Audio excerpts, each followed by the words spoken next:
चलिए दोस्तों, आज के इस डेफिनेशन के क्लास में हम डिस्कस करेंगे दो डेफिनेशन। तो पहला डेफिनेशन हम डिस्कस करेंगे as per the section 2 subsection 70 के अंडर में प्रोस्पेक्टस। दोस्तों, प्रोस्पेक्टस होता क्या है? तो सिंपल मीनिंग में प्रोस्पेक्टस क्या होता है? जब भी एक कंपनी पब्लिक को ऑफर करता है थ्रू ए सर्टन डॉक्यूमेंट, वो डॉक्यूमेंट कुछ भी हो सकता है, चाहे वो नोटिस हो सकता है, सर्कुलर हो सकता है, एडवर्टाइजमेंट हो सकता है और या फिर कुछ भी हो सकता है, जिसके थ्रू से वो पब्लिक को इनवाइट कर रहा है कि आओ और हमारे कंपनी का शेयर को सब्सक्राइब या परचेज करो, वो डॉक्यूमेंट को हम प्रोस्पेक्टस बोल सकते हैं। या फिर वो डॉक्यूमेंट को वो डायरेक्टली प्रोस्पेक्टस का नाम दो, चाहे वो रेड हेरिंग प्रोस्पेक्टस बोले या सेल्फ प्रोस्पेक्टस बोले, वो टोटल डॉक्यूमेंट को हम प्रोस्पेक्टस बोलेंगे। Hope it is clear. Law क्या बोलता है कि prospectus means any document described और इशूड एज ए प्रोस्पेक्टस, उसको डिस्क्राइब या issue as a prospectus, prospectus का नाम देके अगर हम उसको बुलाते हैं and include a red herring, वो चाहे रेड हेरिंग प्रोस्पेक्टस हो सकता है एज पर सेक्शन 32 या सेल्फ प्रोस्पेक्टस हो सकता है एज पर सेक्शन 31, उसको हम क्या बोलेंगे? प्रोस्पेक्टस बोलेंगे। और एनी नोटिस, सर्कुलर, एडवर्टाइजमेंट और any other document inviting offer from the public for subscription और purchase of any security of a body corporate, उसको हम क्या बोलेंगे?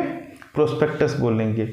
इन नोटसेल कोई भी डॉक्यूमेंट हो, चाहे उसको प्रोस्पेक्टस का नाम दे या प्रोस्पेक्टस का नाम नहीं देके और कुछ भी डॉक्यूमेंट बोले, अगर वो डॉक्यूमेंट को यूज करके हम पब्लिक को इनवाइट करते हैं for subscription of its share और परचेज ऑफ इट्स शेयर, वो डॉक्यूमेंट को हम क्या बोलेंगे? प्रोस्पेक्टस बोलेंगे। ठीक है। नेक्स्ट डेफिनेशन है सेक्शन 71 पब्लिक कंपनी। दोस्तों, पब्लिक कंपनी क्या होता है? डेफिनेशन बहुत सिंपल है। इधर मेन इंपॉर्टेंट है डीम्ड पब्लिक कंपनी किसको बोलते हैं।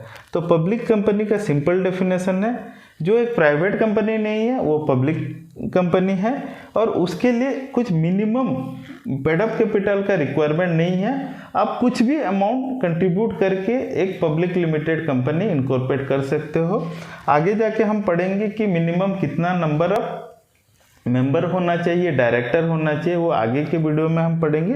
बट फिलहाल के लिए जो कंपनी प्राइवेट कंपनी नहीं है और मिनिमम कुछ भी एक अमाउंट इन्वेस्ट करके as a paid up capital, वो एक पब्लिक लिमिटेड कंपनी कोई भी इनकॉर्पोरेट कर सकता है। इधर मेन इंपॉर्टेंट है कि डीम्ड पब्लिक कंपनी क्या होता है। तो डीम्ड पब्लिक कंपनी क्या होता है? Provided that A company which is a subsidiary of A company not being a private company. Not being a private company means public company. तो जो पब्लिक लिमिटेड कंपनी का सब्सिडरी कंपनी होगा उसको हम deemed public company बोलेंगे। तो मान लीजिए ए बोल के ए लिमिटेड बोल के एक कंपनी है जिसका subsidiary company B private limited है, तो बी प्राइवेट लिमिटेड को हम डीम्ड पब्लिक कंपनी बोलेंगे। ठीक है। For the purpose of this act, even when such subsidiary continue to be a private company in its article, वो जब इनकॉर्पोरेट होगा तो उसका आर्टिकल में दो उसका नाम बी प्राइवेट लिमिटेड होगा, बट स्टिल अगर ये कंपनी इसका होल्डिंग कंपनी है तो बी कंपनी को हम डीम्ड पब्लिक कंपनी मानेंगे। और आगे के वीडियो में हम ये भी डिस्कस करेंगे कि डीम्ड पब्लिक कंपनी को कौन कौन सा रूल, रेगुलेशन और कैसे इम्प्लीमेंटेशन होता है, हम डिटेल में आगे के वीडियो में हम डिस्कस करेंगे। तो आज की वीडियो होप आपके लिए इंफॉर्मेटिव हुआ होगा। अगर आपको अच्छा लगे तो आगे भी हमारे साथ जुड़े रहिए। Thank you so much.